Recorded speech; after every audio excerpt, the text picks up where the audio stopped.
आप और आपके समस्त परिवार पर बनी रहे। दोस्तों, आज की वीडियो में मैं आपसे बात करने वाली हूँ माघ मास की पूर्णिमा के बारे में।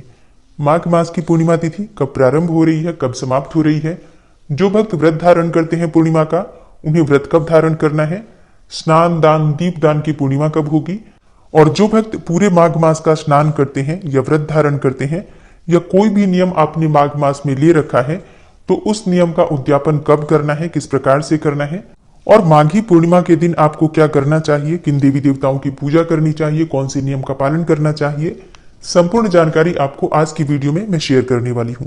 तो वीडियो बहुत महत्वपूर्ण है, पूरा जरूर देख लीजिए। अच्छी लगे वीडियो तो लाइक भी जरूर कीजिए, क्योंकि आपके लाइक्स, आपके कमेंट्स मेरे लिए बहुत महत्वपूर्ण होते हैं। यही एकमात्र जरिया है जिनसे मुझे पता चलता है कि आपको ये वीडियो अच्छी लगती है और आपके लिए ये वीडियो उपयोगी है। तो अगर वीडियो अच्छी लगे तो लाइक तो जरूर ही किया कीजिए। माघ मास की पूर्णिमा बहुत महत्वपूर्ण होती है। माघ मास की पूर्णिमा के दिन स्नान दान का विशेष महत्व होता है। कहा जाता है कि अगर आप पूरे माघ मास में स्नान करते हैं सुबह ब्रह्म मुहूर्त में उठकर, तो इसे बहुत ही श्रेष्ठ माना जाता है। बहुत से लोग हैं जो कि कल्पवास करते हैं, संगम के किनारे जाकर, गंगा के किनारे जाकर और स्नान करते हैं, दान देते हैं, तपस्या करते हैं, व्रत नियम का पालन करते हैं। और कई भक्त हैं जो कि घर में भी गंगा स्नान करते हैं, व्रत का नियम पालन करते हैं। तो देखिए, जिस भी प्रकार से संभव हो पाता है माघ मास का लाभ लेना चाहिए। अब अगर आप पूरे माघ मास में कोई भी स्नान दान नियम नहीं करते हैं, तो ऐसे में शास्त्रों में कहा गया है कि माघी पूर्णिमा के दिन अगर आप स्नान करते हैं, किसी पवित्र नदी में स्नान करते हैं और माँ गंगा की पूजा करते हैं, भगवान सूर्यदेव को जल देते हैं, भगवान विष्णु के मंत्रों का जप करते हैं, इसके साथ ही ब्राह्मणों को, जरूरतमंदों को दान देते हैं, तो इससे भी आपको माघ मास का संपूर्ण फल प्राप्त हो जाता है। अगर आप पवित्र नदी के किनारे नहीं जा पा रहे हैं, तो अपने घर में भी अगर आप स्नान करते हैं और स्नान के जल में थोड़ा सा गंगा जल मिलाकर स्नान करते हैं, किसी पवित्र नदी का जल मिलाकर स्नान करते हैं, तो भी आपको गंगा स्नान के समान ही पुण्यफल प्राप्त होता है। माघी पूर्णिमा बहुत महत्वपूर्ण होती है। पूरे माघ मास के बारे में आप जानते हैं कि ये कल्पवास का समय होता है। इस समय में की गई पूजा, जप, तप इत्यादि का फल बहुत अधिक प्राप्त होता है। अब पूरे माघ मास में नहीं कर पाते हैं तो पूर्णिमा के दिन विशेष रूप से करना चाहिए। शास्त्रों में कहा गया है कि पूरे माघ मास में गंगा स्नान के लिए सभी देवी देवता प्रयागराज में आते हैं और माघी पूर्णिमा के दिन वो अंतिम स्नान करके, मतलब पूर्णिमा का स्नान करने के बाद वो वापस अपने अपने लोक को लौट जाते हैं। इसी प्रकार से जो भक्त वहां पर कल्पवास करते हैं वो भी माघी पूर्णिमा का स्नान करने के बाद अपने घर को लौट आते हैं। कहा जाता है कि इस दिन अगर आप स्नान करते हैं, माघी पूर्णिमा के दिन प्रयागराज में स्नान करते हैं, तो कहीं ना कहीं आपका स्नान देवताओं के साथ माना जाता है, क्योंकि पता नहीं वहां पर किस वेश में नारायण है, कौन से देवी देवता किस स्वरूप में वहां विराजित है, ये कोई नहीं जानता है। और इसी भावना से लोग वहां पर स्नान भी करते हैं कि ना जाने किस वेश में नारायण मिल जाए। इसलिए आज के दिन को श्रेष्ठ माना जाता है प्रयागराज में स्नान के लिए। और अगर आप वहां नहीं जाते हैं तो घर में भी स्नान कर सकते हैं। इसके अलावा भी माघ मास की पूर्णिमा बहुत महत्वपूर्ण होती है, क्योंकि इस दिन संत रविदास की जयंती भी मनाई जाती है और इस दिन वाग देवी यानी कि सरस्वती देवी के स्वरूप में ललिता महाविद्या की जयंती भी होती है। और हाँ, होली से एक महीने पहले ही पूर्णिमा तिथि पर, माघ मास की पूर्णिमा पर ही होली का डंडा लगाया जाता है। मतलब जिस स्थान पर होलिका जलानी होती है वहां पर एक डंडा रोपित किया जाता है। इसलिए इस पूर्णिमा को होलिका डांडा या फिर रोपिणी पूर्णिमा भी कहा जाता है। पद्म पुराण के अनुसार अन्य मास में जो जप तप दान इत्यादि किए जाते हैं उससे भगवान विष्णु इतने प्रसन्न नहीं होते जितना कि माघ मास में गंगा स्नान करने से हो जाते हैं। ब्रह्म वैवर्त पुराण में कहा गया है कि माघ मास की पूर्णिमा के दिन भगवान विष्णु गंगा जल में निवास करते हैं।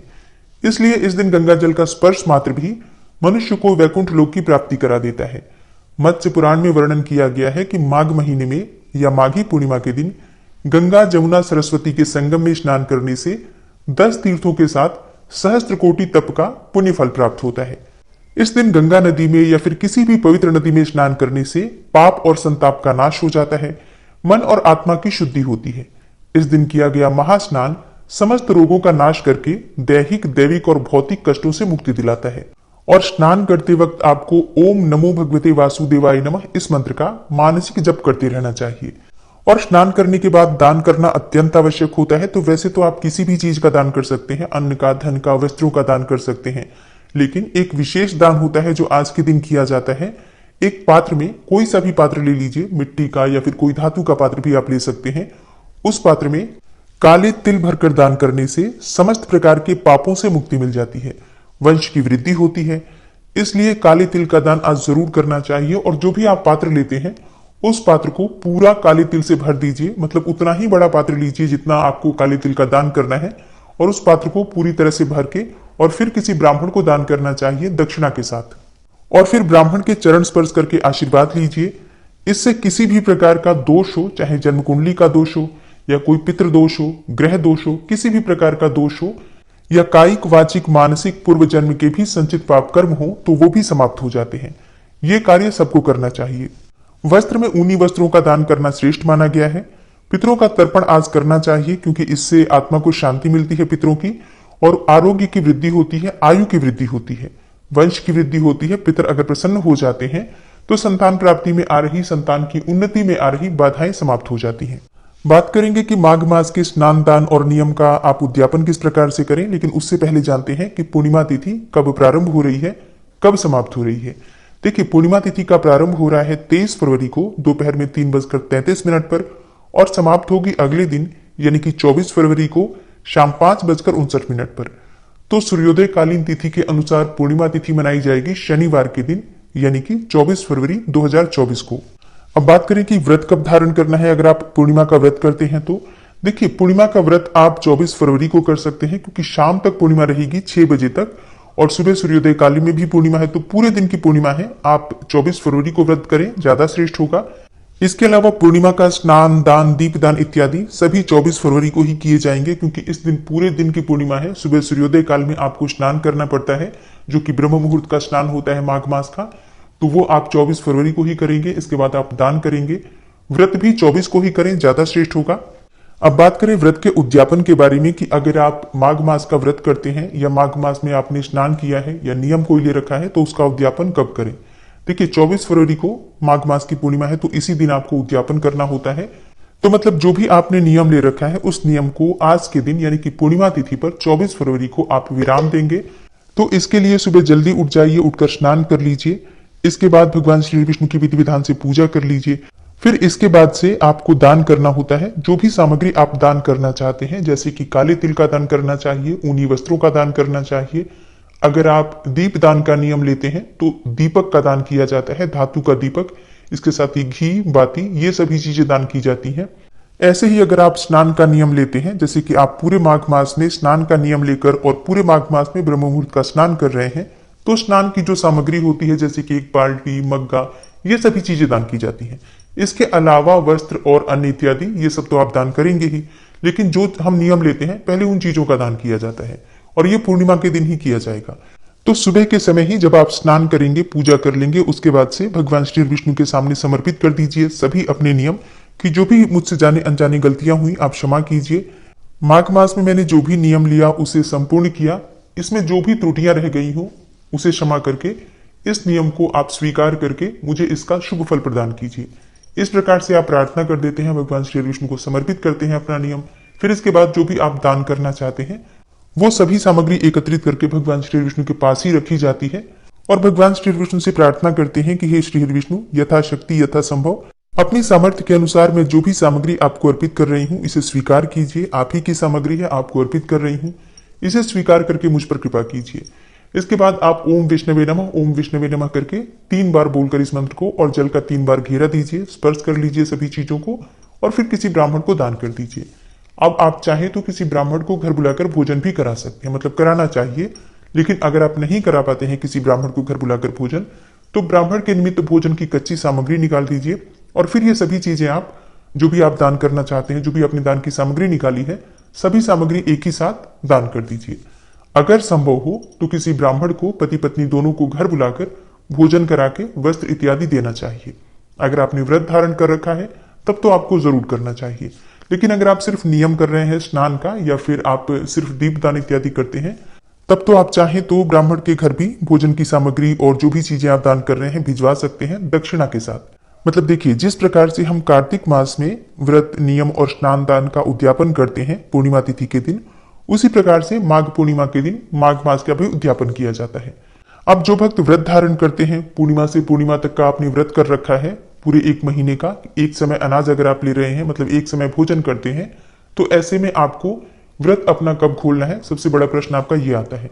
देखिए, आप माघ पूर्णिमा के दिन व्रत ही रखेंगे। जिस भी प्रकार से आप नियम कर रहे हैं पूरे माघ मास में, उसी प्रकार से आपको करना होता है।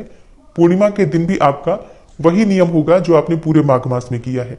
हाँ, उद्यापन आप आज ही कर देंगे, पूर्णिमा के दिन ही सारी चीजें दान भी कर देंगे, लेकिन जो नॉर्मल रूटीन का भोजन होता है दोनों समय का, वो फिर आप अगले दिन से यानी कि फाल्गुन मास की प्रतिपदा तिथि से प्रारंभ करेंगे।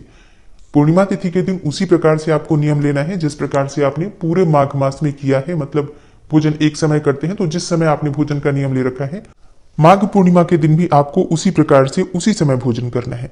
फिर अगले दिन से यानी कि फाल्गुन मास की प्रतिपदा तिथि पर आप सुबह उठकर स्नान इत्यादि करने के बाद और फिर आप उस दिन से नॉर्मल रूटीन में आ जाते हैं। आप फिर दोनों समय भोजन कर सकते हैं, जैसे भी आप रहते हैं बिल्कुल उसी प्रकार से रह सकते हैं। लेकिन व्रत आपका पूर्णिमा से पूर्णिमा तक का होता है। अगर आपने व्रत कर रखा है तो पूर्णिमा तिथि के दिन यानी कि माघ मास की पूर्णिमा पर भी उसी प्रकार से आपको नियम पालन करना है। ठीक है, तो इस बात का आप ध्यान रखिए। तो माघ मास की पूर्णिमा 24 फरवरी 2024 को है। 23 फरवरी को संध्या काल में पूर्णिमा तिथि जरूर है। आप चाहें तो व्रत 23 फरवरी को भी कर सकते हैं, लेकिन अगर आप 24 को करते हैं तो ज्यादा श्रेष्ठ होगा, क्योंकि सूर्योदय काल में पूर्णिमा है, शाम को संध्या काल तक पूर्णिमा रहेगी, तो पूरे दिन की 24 घंटे की पूर्णिमा मानी होगी। लेकिन बहुत से भक्त ऐसे हैं जो 23 फरवरी को भी व्रत धारण करेंगे, क्योंकि कई लोग कहते हैं कि शाम को रात्रि में पूर्णिमा होती है तो उसी दिन व्रत करना चाहिए। हाँ, बिल्कुल ठीक है। अगर पूर्णिमा दोपहर तक समाप्त हो जाती 24 को, तो ऐसी अवस्था में अगर आप 23 को व्रत करते तो बहुत अच्छी बात होती। लेकिन 24 को क्योंकि पूरे दिन की पूर्णिमा है, तो 23 को नहीं 24 को व्रत कीजिए, ज्यादा श्रेष्ठ रहेगा। हाँ, एक और चीज आपको ध्यान रखना है, शुक्रवार को संध्या काल में पूर्णिमा तिथि है, जैसे कि कल शुक्रवार है और शाम को संध्या काल में पूर्णिमा तिथि है। वैसे भी शुक्रवार का दिन है, माँ लक्ष्मी का प्रिय दिन है, तो शाम को अपने घर में माता लक्ष्मी की विधि विधान से पूजा करके और माँ लक्ष्मी के मंत्रों का जप जरूर कीजिए। अपने घर के मुख्य द्वार पर दीपक जरूर जला दीजिए। मतलब 23 को भी 24 को भी दीपदान आप दोनों दिन कर सकते हैं। बाकी स्नान की जो पूर्णिमा होगी, दान की जो पूर्णिमा होगी, वो 24 फरवरी को ही होगी। और माता लक्ष्मी की पूजा भी 23 फरवरी को आप कर सकते हैं, 24 फरवरी को तो करना ही है। तो ठीक है, इस प्रकार से आपको नियम पालन करना है पूर्णिमा तिथि का। उम्मीद करती हूँ वीडियो आपके लिए उपयोगी होगी। अच्छी लगी हो वीडियो तो लाइक कीजिएगा, शेयर कीजिए, और चैनल पर पहली बार आए हैं तो सब्सक्राइब करके बेल आइकन को जरूर प्रेस कर लीजिए। मिलती हूँ मैं आपसे अगली वीडियो में, तब तक के लिए जय श्री राधे।